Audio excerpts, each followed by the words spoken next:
If you've already felt the sting of a nettle, you've had your first lesson. Now it's time for a second one.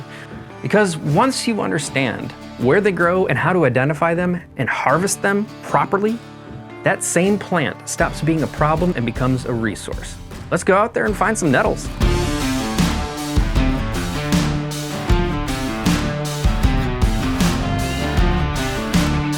Okay, so nettles aren't rare, you just need to know where to look. They love moist soil, partial shade, and disturbed areas.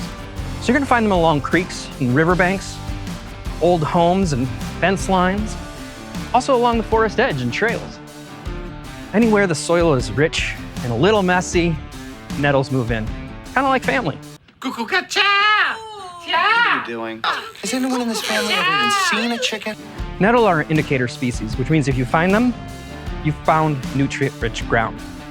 It also means in the spring that a lot of other good stuff is probably nearby, like the much coveted ramps, fiddleheads. Okay, so now we're gonna talk about how to identify nettles. And this is the part that's really important, because if you get it wrong, things are bound to get a little spicy. Mamma mia, that's a spicy meatball. Now, everyone talks about the sting, but visually, this plant has a few tells that really stand out once you see them. First off, to me, it's the color. Healthy nettle has a deep, rich green that almost looks charged. And depending on the conditions, especially early in the season or with temperature swings, you'll sometimes see a slight purple tint to the stems and leaves. Not always, but when it's there, it's a great clue. Second, let's talk about the leaf structure. They have long, pointed leaves, aggressive saw-like serrations. Leaves grow in opposite pairs along the stem. It's very symmetrical, very intentional looking plant. Third, and this is the giveaway for me, light. When sunlight hits the underside of the leaf, the veins pop hard. They become super pronounced, and it makes this plant so easy to identify.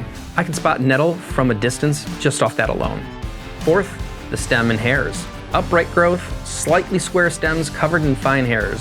And those hairs are the problem. They're like tiny hypodermic needles that inject formic acid and histamines into your skin, causing the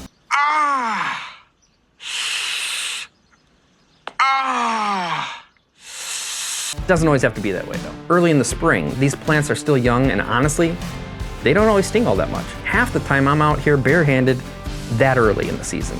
And on the flip side, you've got plants like dead nettle that look similar but don't sting at all. So yeah, the sting can help, but it's not the test. Focus on the structure, the leaf pattern, and the vein detail in the light. That's how you know you've got the right plant. Because if you're using pain as your primary ID method,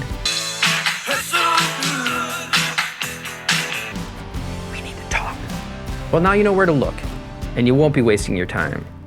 Because while foraging is free, time is money. See you next time.